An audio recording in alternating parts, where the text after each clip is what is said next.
사랑하는 교회 여러분, 2022년 3월 7일 월요일 예수와 함께 사순절 묵상입니다. 사순절 묵상 5번째 시간이고요. 벼랑 끝 인생이라는 주제로 함께 말씀도 생각하고 묵상하는 시간 갖도록 하겠습니다. 오늘 함께 보는 말씀은 누가복음 4장 16절에서 30절 말씀입니다. 새번역 성경으로 먼저 읽고 새 한글 성경으로도 함께 보면서 말씀을 읽도록 하겠습니다. 예수께서는 자기가 자라나신 나사렛에 오셔서 늘 하시던 대로 안식일에 회당에 들어가셨다. 그는 성경을 읽으려고 일어서서 예언자 이사야의 두루마리를 건네받아서 그것을 펴시어 이런 말씀이 있는 데를 찾으셨다. 주님의 영이 내게 내리셨다. 주님께서 내게 기름을 부으셔서 가난한 사람에게 기쁜 소식을 전하게 하셨다. 주님께서 나를 보내셔서 포로된 사람들에게 해방을 선포하고 눈먼 사람들에게 눈뜸을 선포하고 억눌린 사람들을 풀어주고 주님의 은혜의 해를 선포하게 하셨다. 예수께서 두루마리를 말아서 시중 드는 사람에게 되돌려 주시고 앉으셨다. 회당에 있는 모든 사람의 눈이 예수께로 쏠렸다. 예수께서 그들에게 말씀하셨다. 이 성경 말씀이 너희가 듣는 가운데서 오늘 이루어졌다. 사람들은 모두 감탄하고 그의 입에서 나오는 그 은혜로운 말씀에 놀라서 이 사람은 요셉의 아들이 아닌가 하고 말하였다. 그래서 예수께서 그들에게 말씀하셨다. 너희는 틀림이 없이 의사야 내 병이나 고쳐라 하는 속담을 내게다 끌어대면서 우리가 들은 대로 당신이 가버나움에서 했다는 모든 일을 여기 당신의 고향에서도 해보시오 하고 말하려고 한다. 예수께서 또 말씀하셨다. 내가 진정으로 너희에게 말한다. 아무 예언자도 자기 고향에서는 환영을 받지 못한다. 내가 진정으로 너희에게 말한다. 엘리야 시대에 3년 6개월 동안 하늘이 닫혀서 온 땅에 기근이 심했을 때에 이스라엘에 과부들이 많이 있었지만 하나님이 엘리야를 그 많은 과부 가운데서 다른 아무에게도 보내지 않으시고 오직 시돈에 있는 사렙다 마을의 한 과부에게만 보내셨다. 또 예언자 엘리사 시대에 이스라엘에 나병 환자가 많이 있었지만 그들 가운데서 아무도 고침을 받지 못하고 오직 시리아 사람 나아만만이 고침을 받았다. 회당에 모인 사람들은 이 말씀을 듣고서 모두 화가 잔뜩 났다. 그래서 그들은 들고 일어나 예수를 동네 밖으로 내쫓았다. 그들의 동네가 산 위에 있으므로 그들은 예수를 산 벼랑까지 끌고 가서 거기에서 밀쳐 떨어뜨리려고 하였다. 그러나 예수께서는 그들의 한가운데를 지나서 떠나가셨다. 아멘. 새한글 성경입니다. 예수님은 나사렛으로 가셨다.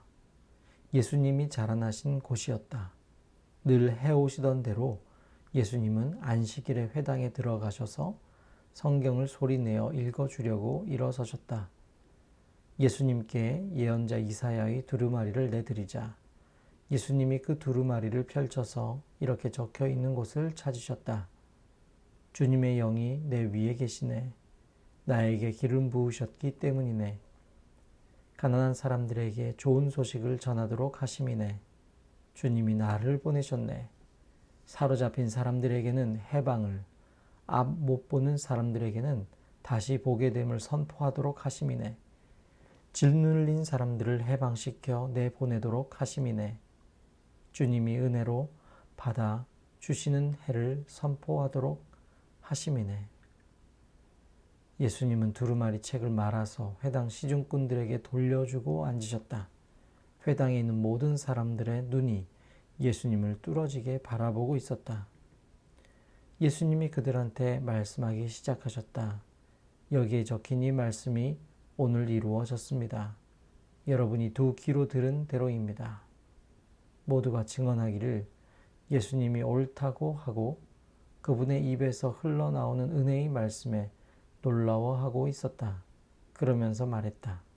이 사람은 요셉의 아들 아닌가? 그러자 예수님이 그들한테 말씀하셨다.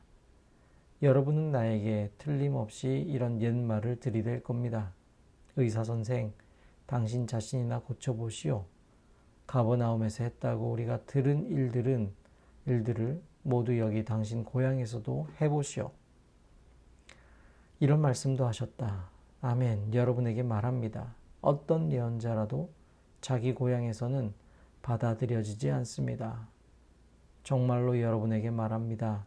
엘리야 때에 남편 여인 여자들이 이스라엘에 많이 있었습니다. 그때 3년 6개월 동안 하늘이 닫혔고 온 땅이 기근에 크게 시달렸습니다. 그런데 하나님이 엘리야를 그들 가운데 아무한테도 보내지 않으셨습니다. 오직 시돈의 사렙다에 사는 남편 여인 여자한테 뿐이었습니다. 예언자 엘리사 때는 이스라엘에 심한 피부병 앓는 사람이 많이 있었습니다. 그런데 하나님이 깨끗하게 해주신 사람은 그들 가운데 아무도 없었습니다. 오직 시리아 사람 나아만 뿐이었습니다.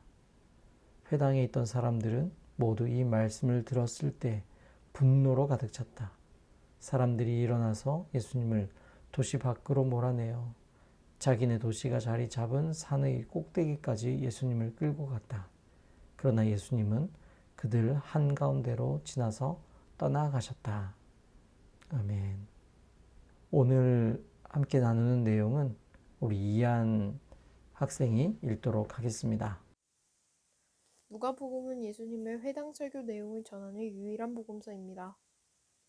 전도 여행을 시작하신 예수께서 이 이전에도 여러 회당에서 가르치셨다고 하니 고향 나사렛 회당에서의 설교가 예수님의 생애 첫 번째 회당 설교는 아닐 것입니다. 하지만 누가는 예수님의 공생의 사역의 첫 번째 구체적인 일화로 오늘의 사건을 전하고 있습니다. 그러니 누가복음에서만큼은 이 설교를 예수님의 첫 번째 설교이자 대표 설교라 불러도 무방할 것입니다. 예수님은 설교를 통하여 이사야의 예언을 자신의 사역에 이치시키십니다. 주님의 영이 내게 내리셨다. 주님께서 내게 기름을 부으셔서 라는 유명한 구절로 시작하여 주님의 은혜의 해인 희년의 선포로 끝나는 이사야의 예언이 성취되었다고 선언하십니다. 이 설교는 주님의 전생애를 보여주는 예표였습니다. 사람들은 감탄합니다. 그러나 감탄도 잠시 이제 고향 사람들은 고향 사람 예수를 일심의 눈초리로 바라봅니다. 우리가 어려서부터 자라는 걸 다 본 옆집 요셉네 아들이잖아. 고향에서도 신기한 기적이나 행하길 바라는 사람들의 마음을 아신 예수님은 동족이 아닌 이방인들에게 하나님의 은혜가 내렸다는 말로 고향 사람들을 자극합니다. 고향 사람들은 분노했습니다. 사람들은 화가 나서 예수님을 동네 벼랑까지 몰고 갔습니다. 그리고 거기서 예수님을 밀어 떨어뜨려 죽이려고 했습니다. 이 적대감과 살인은 이상할 정도로 예상 밖의 상황입니다. 설교 중 예수께서는 딱히 신성모독에 해당하는 말씀도 하신 것도 아니기 때문입니다. 단지 무시를 당했다는 고향 사람들의 저기로 예수께서는 살해 위협을 받으십니다. 이것은 예수께서 군중들로부터 처음 증명한 살위였습니다. 결과적으로 살해는 실패했으나 이 실패는 군중들의 문 때문도 회개 때문도 아니었습니다. 단지 예언자가 예루살렘이 아닌 다른 곳에서는 죽을 수 없기 때문이었습니다. 공생의 처음에서의 주님은 최후에 맞이할 군중들의 살인을 미리 맛보십니다. 그 죽음의 벼랑 끝 역시 예수님의 전생애를 보여주는 예표였을 것입니다.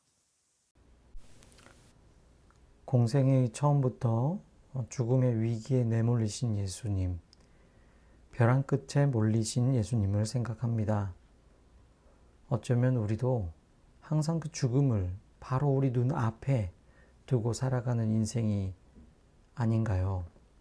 그러한 우리의 삶을 이 시간 잠시 생각해 보기 원합니다.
우리 주님의 평안 가운데 거하시기 바랍니다. 하나님께서 여러분과 함께 하십니다.